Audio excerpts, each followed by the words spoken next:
নমস্কার বন্ধুরা, সোমা কিচেনে সবাইকে স্বাগত। আজকে আমি আপনাদের সামনে একটা দুর্দান্ত স্বাদের রেসিপি নিয়ে চলে এসেছি, এঁচোড় চিংড়ির রেসিপি। এই রেসিপিটি প্রথম থেকে শেষ পর্যন্ত দেখার অনুরোধ রইল। যদি আপনাদের কাছে এই রেসিপিটি ভালো লাগে তাহলে অবশ্যই আমার চ্যানেলটাকে সাবস্ক্রাইব করে আমার পাশে থাকবেন। আর খুব ভালো লাগলে তাহলে অবশ্যই শেয়ার করারও অনুরোধ রইল। তবে চলুন দেখে নেওয়া যাক রেসিপিটা আমি কি করে বানাই। আমি এখানে একটা প্রেসার কুকার নিয়ে নিয়েছি। প্রেসার কুকারের মধ্যে আমি এঁচোড়টাকে সেদ্ধ করে নেবো। প্রথমে দিয়ে দেবো পরিমাণ মতো একটু জল দিয়ে দেবো। এটা কড়াইতে সেদ্ধও করা যায়, কিন্তু কড়াইতে সেদ্ধ করলে এটা কিন্তু একটু বেশি টাইম লাগবে। তারপরে আমি ধোয়া এঁচোড়গুলো এখানে দিয়ে দেবো। এখানে কিন্তু আমি আলুগুলো দেবো না, আলুগুলোকে আমি আলাদা করে ভেজে তারপর তরকারিতে দেবো, করবো না আলুটা।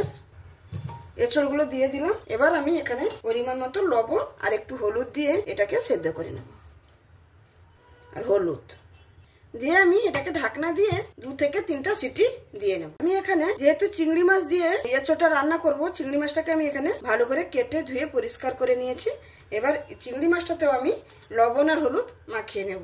লবণ আর সামান্য পরিমাণে একটু হলুদ দিয়ে এটাকেও মাখিয়ে এক সাইডে রেখে দেব। এখানে আমার চিংড়ি মাছটা মাখানো হয়ে গেছে। এটাকে সাইডে রেখে দিয়ে একটা মশলা বানিয়ে নেব। মশলাটা বানিয়ে নেওয়ার জন্য এখানে একটা মিক্সারের জার নিয়েছি।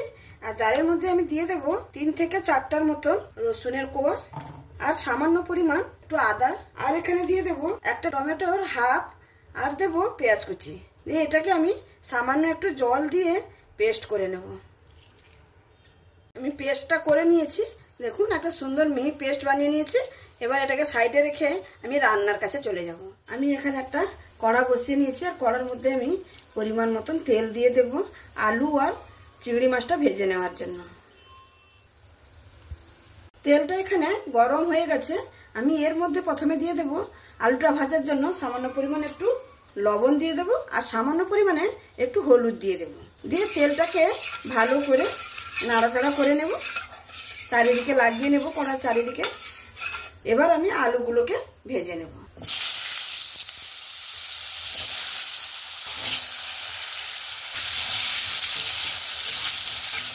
এই এঁচোড় চিংড়ির রেসিপিতে আলুটা না সেদ্ধ করে যদি এরকম ভেজে দেওয়া যায় তাহলে তরকারির স্বাদটা আরো ভালো হয়।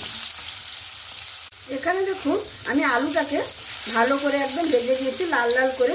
এবার আমি আলুটাকে তুলে নেব। আলুটাকে তুলে নিয়েছি। এবার আমি ওই তেলের মধ্যে চিংড়ি মাছগুলোকে ভেজে নেব।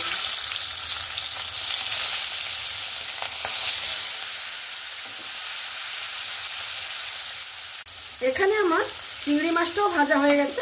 চিংড়ি মাছটাকে আমি তুলে নেব। চিংড়ি মাছটা কিন্তু বেশি ভাজবো না, বেশি ভাজলে এটা কিন্তু শক্ত হয়ে যাবে।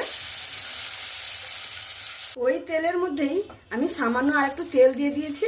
দিয়ে এবার যে সেদ্ধ করা এঁচোড়টা যে আমি সেদ্ধ করে রেখেছি সেটাকেও ভেজে নেব।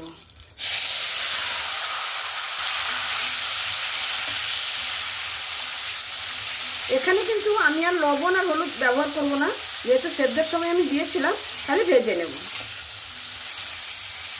এই পর্যন্ত যদি আপনাদের রেসিপিটা ভালো লেগে থাকে তাহলে অবশ্যই লাইক, শেয়ার, কমেন্ট এবং সাবস্ক্রাইব করে আমার পাশে থাকবেন।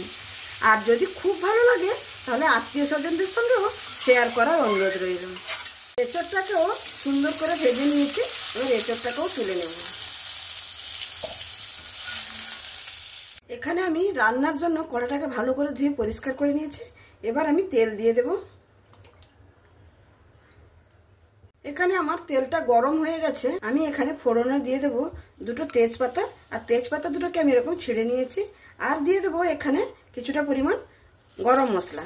গরম মশলার মধ্যে আমি দিয়েছি জিরে, স্টার অ্যানিস, এলাচ, দারচিনি, লবঙ্গ। এটা আমি ফোড়নে দিয়েছি। আমার ফোড়নটা হয়ে গেছে। এবার আমি পেঁয়াজ যে সামান্য একটু বেটে রেখেছি আর সামান্য কুচিয়ে রেখেছি পেঁয়াজটা দিয়ে দেব। আর তার সঙ্গে দিয়ে দেবো 3টা চেরা কাঁচা লঙ্কা। ভালো করে পেঁয়াজটাকে ভেজে নেব। পেঁয়াজটা এখানে আমার ভাজা হয়ে গেছে। এখানে আমি টমেটো একটু দিয়ে দেবো। টমেটো একটু বেটে নিয়েছি আর একটু গোটাও এরকম কেটে দিয়ে দিলাম। নাড়াচাড়া করে নিয়েছি। এবার আমি যে মশলাটা পেস্ট করে রেখেছি সেটা এখানে দিয়ে দেব। সমস্ত মশলাটা আমি দিয়ে দিয়েছি। এবার ভালো করে পেঁয়াজের আর টমেটোর সঙ্গে ভালো করে কষিয়ে নেব। এখানে আমি পেঁয়াজ আর টমেটোর সঙ্গে মশলাটা দিয়ে ভালো করে কষিয়ে নিয়েছি। আদা রসুনের কাঁচা গন্ধটাও চলে গেছে। এবার আমি এখানে কিছু পরিমাণ গুঁড়ো মশলা এখানে অ্যাড করব। এখানে আমি গুঁড়ো মশলার মধ্যে দেব পরিমাণ মতন হলুদ, পরিমাণ মতন কাশ্মীরি লঙ্কার গুঁড়ো, এটা খালি কালারের জন্য, ঝাল লঙ্কার গুঁড়ো 1 চামচের মতন। এটা আপনারা যেটা বুঝে দেবেন, যে যেরকম ঝাল খেতে পছন্দ করে সেরকমই। আর আমি এখানে দেব ধনে গুঁড়ো, তার সঙ্গে আমি এখানে দিয়ে দেব স্বাদ মতো লবণ, দিয়ে আমি মশলাটার সঙ্গে ভালো করে কষিয়ে নেব।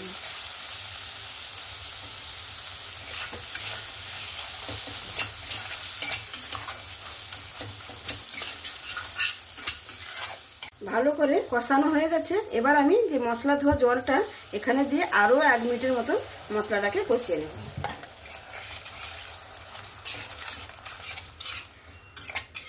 আমি এখানে প্রায় মশলাটা 10 মিনিটের মতন কষিয়ে নিয়েছি। দেখেই বুঝতে পারছেন মশলা থেকে সুন্দরভাবে তেল ছেড়ে দিয়েছে। এবার আমি একে একে এঁচোড়, আলু, চিংড়ি সব একসঙ্গে দিয়ে দেব। চিংড়ি মাছ আর আলু দিয়ে দেব, এঁচোড়, সমস্ত কিছু দিয়ে দিয়েছি।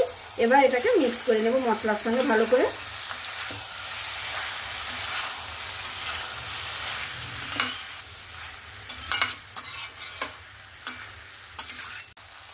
আমি এখানে সবকিছু ভালো করে মিক্স করে নিয়েছি। দেখেই নিশ্চয়ই বুঝতে পারছেন কত সুন্দর দেখতে হয়েছে। বন্ধুরা, যদি আমার চ্যানেলটা আপনাদের কাছে সাবস্ক্রাইব করা এখনো না হয়ে থাকে তাহলে অবশ্যই সাবস্ক্রাইব করে নেবেন। এবার আমার এখানে মশলার সঙ্গে সবকিছু কষানো হয়ে গেছে। এবার আমি পরিমাণ মতো জল দিয়ে দেব।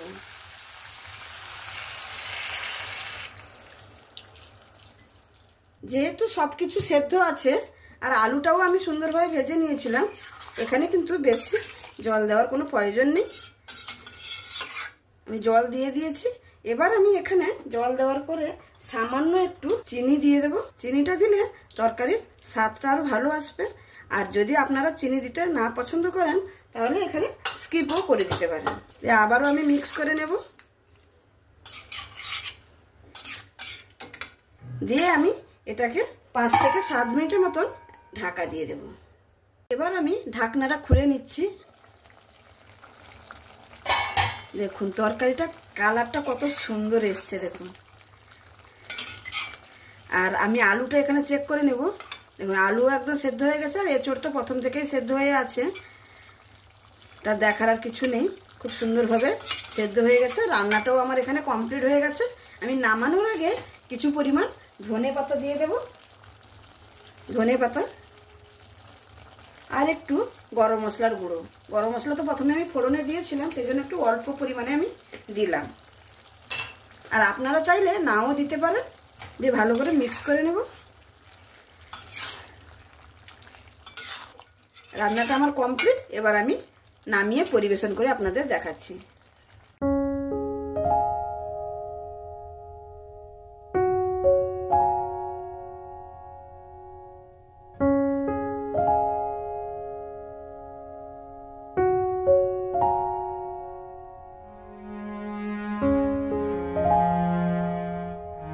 তাহলে বন্ধুরা দেখতেই পেলেন আমার এই এঁচোড় চিংড়ির রেসিপিটি। দেখতে দেখুন কত সুন্দর হয়েছে, অসাধারণ খেতে হয় এই রেসিপিটি। আপনারা অবশ্যই, এখন তো গরম চলে এসছে, মার্কেটে এঁচোড় প্রচুর পরিমাণে পাওয়া যাবে।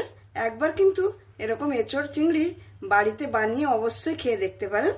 দারুণ লাগে খেতে। একটা তরকারি থাকলেই ভাত খাওয়া কিন্তু হয়ে যাবে। তাহলে বন্ধুরা আমার এই রেসিপিটা যদি আপনাদের কাছে ভালো লাগে তাহলে অবশ্যই লাইক, শেয়ার, কমেন্ট এবং সাবস্ক্রাইব করে আমার পাশে থাকবেন। প্লিজ বন্ধুরা সাবস্ক্রাইব করবেন। সাবস্ক্রাইব করলে আমি যখনই কোনো নতুন রেসিপি আপলোড করব আপনাদের কাছে সঙ্গে সঙ্গে পৌঁছে যাবে। আমি আজকে এখানেই শেষ করছি।